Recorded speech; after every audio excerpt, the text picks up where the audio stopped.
everybody, welcome to my talk. This is my reading day, my summary. I finished reading this one and I gave you the summary last week, but it has these pages at the beginning of each chapter, and I thought those were really important, more so than a lot of the other stuff, because a lot of them were stories, but it's just like every time I read it, I go, oh, I wish I could read this or post this, which I should have, I could have. But I'm reading this one. I did not finish reading chapter one. I just started reading a little bit, but I thought this is what I'm gonna do next week. So here I go. So the main thing of this whole 5-second rule book is courage. Courage, just you need to get some courage and do the things you want to do. Don't be afraid. Don't let your mind, change what you want to do. But anyway, here's the definition of courage. Courage, the ability to do something that is difficult or scary, stepping outside of your comfort zone, sharing your ideas, speaking up or showing up, standing firm in your beliefs and values, and someday getting out of bed. And of course, this is because she had that problem at the beginning when she started this book. But I'm just gonna read them and then show them to you. Not all of them probably, but like my favorite. If you have the courage to start, you have the courage to succeed. So just start. If you dare, if you get the courage to start, then you'll just keep going, because then you don't want to stop once you started something, right? And here they are. They're big, and they're at the beginning of each chapter. And here's one. Hold on, let me overthink about it. And because she says that's the thing that stops you the most, the overthinking of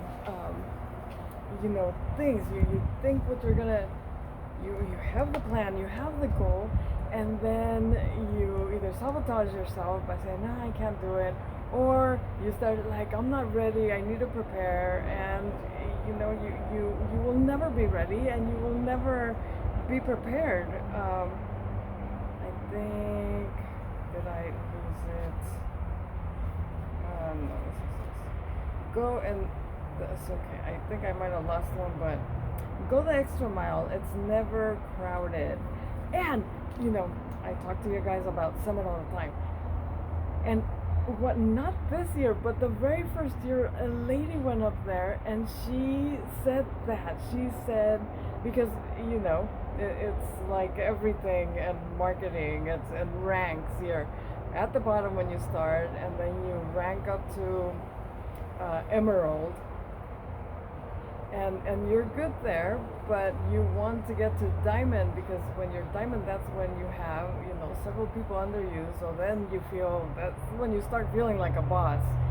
And I'm not there yet, but I will get there before end of this year, hopefully very soon.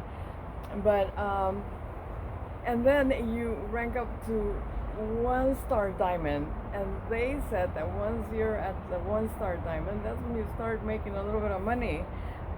But if you don't go and start going, you're not gonna do it. And and the reason I went away from my subject is because one of the ladies, and I'll never forget, this was my very first summit. She said, "You guys, it's everybody could do it. We are all the same. The thing is, some of us have the courage to go and work a little bit harder. Some of us are scared and stay behind. But there's more space up here than it is down there where you're at Emerald or beginning. It's very crowded over there.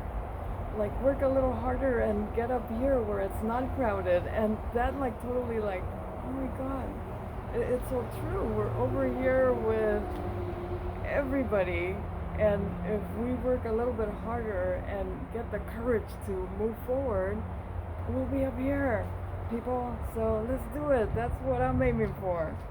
And let me just go, because now So start before you're ready. Don't prepare. Begin.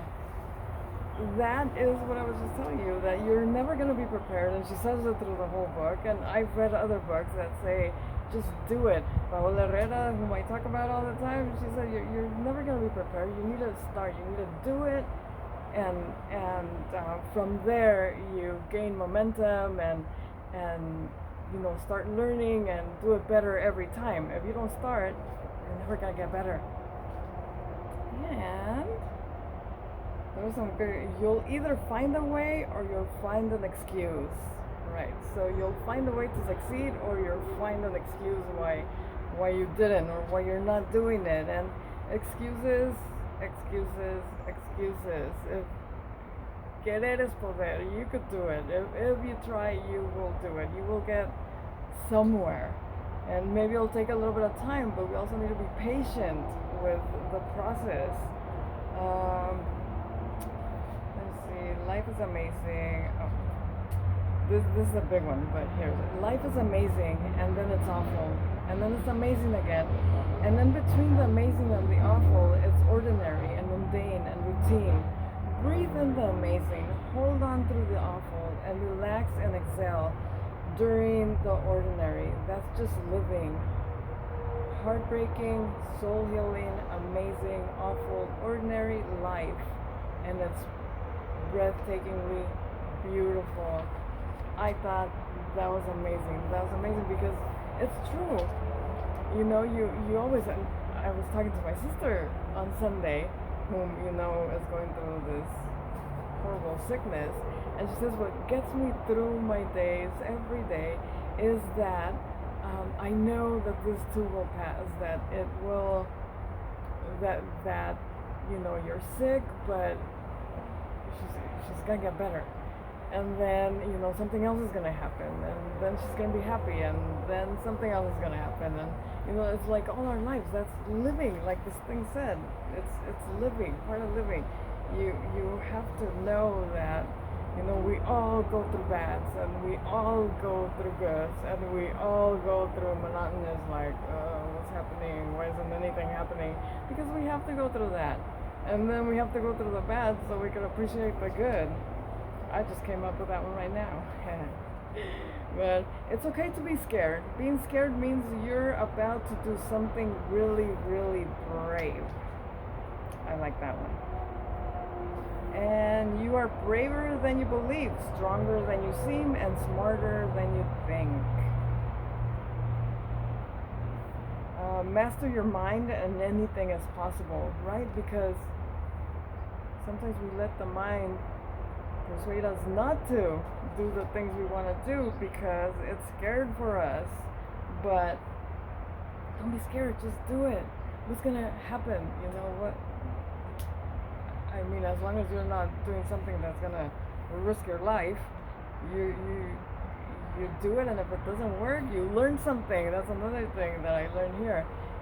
It's not that you fell, you learn something new, or you know now what not to do for next time. So just keep positive. You have to just be positive. There will always be someone who can't see your worth. Don't let it be you. See your worth. We're all worthy. Yet today, one of the people I follow on Instagram, they noted something from this one priest guy that it's Bloom. Maybe you'll know. So I don't know what his name is, but I like how he talks. And he said something about that. And now because I'm trying to explain, I forgot what I was going to say. He said, if I remember, I'll go back to it, but it must be something like that. There will always be someone who can sing, don't let it be you. Oh, that a lot of times we put ourselves down, or we say we're not as good as the other person. And he said, maybe other people don't see the special in you, but God put something in all of us that is very special, and it's gonna flourish at one point. And you don't have to be sad that somebody else doesn't see it, because God put it in there for you. And you just need to have the courage to work towards it, and then let it be seen, which is, I think, something that's one of the things that I was gonna say. Yes, here it is. Don't tell people your dreams. Show them your dreams, which is the opposite of what I'm doing. Right? I'm showing you guys what I want to do and what I'm thinking of conquering. But this is for myself, so I have accountability, because if I tell you guys what I'm doing, then I have to work for it. So, strategies. This always works, because if it wasn't for YouTube, even though I don't have a lot of followers, I probably wouldn't read the books all the way through, or try to, know what they're saying. Pay attention to what it says. All our dreams can come true if we have the courage to pursue them. So people, just pursue them. And I think that is the very last one. So I just thought I wanted to read those because they were so inspiring to me during the book. Like, you read it and you kind of know what the chapter's going to be about, but the saying at the beginning is inspiring. I should have read to you guys who said that. One of those was Walt Disney. I remember that because I know him. I don't know a lot of the other people. But people, be courageous. Be courageous and do the things. Like, you're not... It's fun. Like, I was scared to put myself out here and embarrassed. Not so embarrassed that I do my hair, but or get, prettied up, but I should. But really, it feels good after a while to that you're talking to somebody and telling them what you learned, and hopefully somebody will listen and say, oh, I want to try that, or I'm going to do it too. But anyway, with that, I leave you. That is my 2 cents of the 5-second rule. No more 5-second rule. This was it. And next week, think like a monk. I like this guy. I wanted to do this since excuse me, 2021, when we were stuck at home. He had these meditations, and he wrote the book and put it out, and I've been wanting to read this since then. And my sister gifted it to me this year for my birthday, and now I have a book to read right after the 5-second rule. So I will follow up with that one next week, and see you guys later. Thank you for listening to me, and hopefully you'll find some courage to do the things you want to do. Bye-bye.